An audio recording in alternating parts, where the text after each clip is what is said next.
मोदी सरकार के खिलाफ ये जो अविश्वास प्रस्ताव आया, ये एक 3 दिन तक चलने वाला राजनीतिक मैच था।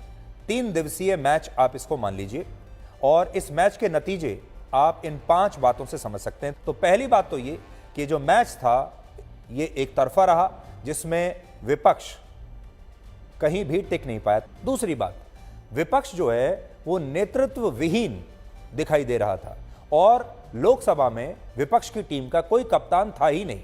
इसे आप ऐसे समझिए कि विपक्ष ने मोदी सरकार को आउट करने के लिए अपील तो बहुत की। विपक्ष जो है वो एक ऐसे बॉलर की तरह था जो बात बात पर अपील कर रहा है, लेकिन उसे विकेट नहीं मिल रहे। तीसरी बात यह है कि इंडिया गठबंधन के बड़े बड़े खिलाड़ी जैसे नीतीश कुमार, ममता बनर्जी, अरविंद केजरीवाल, ये तो लोकसभा के सदस्य हैं ही नहीं, जिसकी वजह से लोकसभा में इंडिया की जो टीम थी बहुत कमजोर दिख रही थी, क्योंकि उनके बड़े बड़े खिलाड़ी बाहर बैठे हैं, वो लोकसभा के सदस्य नहीं। अगर वो होते तो ये लाइनअप और थोड़ा मजबूत नजर आता।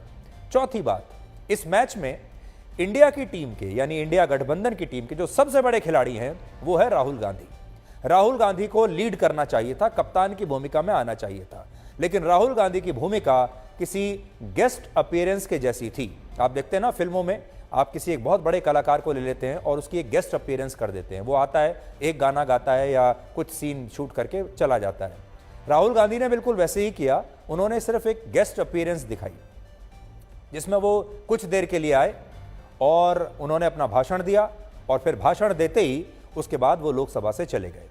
पांचवा, जैसा कि हम आपको बता रहे हैं, और ये प्रधानमंत्री मोदी ने भी यह बात कही कि विपक्ष की जो टीम है उसका कोई कप्तान नजर नहीं आ रहा था। उन्होंने शरद पवार का नाम लिया अपने भाषण में, कहा कि जब एक बार नो कॉन्फिडेंस मोशन आया तो उसे शरद पवार लीड कर रहे थे। अब विपक्ष से क्या चूक हुई?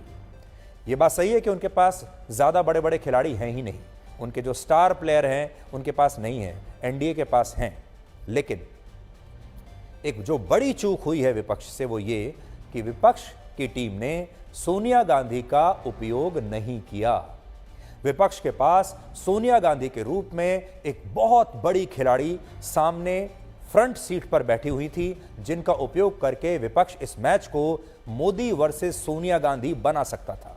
देखिए, प्रधानमंत्री मोदी और उनकी पूरी टीम क्या चाहेगी? वो ये चाहेगी कि यह मैच मोदी वर्सेस राहुल गांधी बने, लेकिन विपक्ष चाहता तो इस रणनीति को कमजोर कर सकता था एनडीए की। और अगर वो इस बार सोनिया गांधी को कहते कि वो लीड करें और सोनिया गांधी कम से कम एक बार उठकर जरूर भाषण दें, तो यकीन मानिए ये जो मैच है, जो आज हम कह रहे हैं कि एक तरफा दिखाई दे रहा है, इस मैच में जान आ जाती। अब ये बहुत बड़ी गलती विपक्ष से हुई है। सोनिया गांधी को बुलवाना चाहिए था, और अभी भी उन्हें यह सीख लेनी चाहिए कि उन्हें सोनिया गांधी जैसी नेता को ज्यादा उनका उपयोग करना चाहिए, ज्यादा उनके चेहरे का उपयोग करना चाहिए, और ज्यादा से ज्यादा उनसे बुलवाना चाहिए, क्योंकि अब नरेंद्र मोदी के बाद पूरे विपक्ष में उनका सामना करने के लिए अगर कोई भी एक नेता है जिसका कि पूरे देश में कुछ सम्मान है, तो वो सोनिया गांधी हैं। राहुल गांधी उनकी जगह नहीं ले सकते।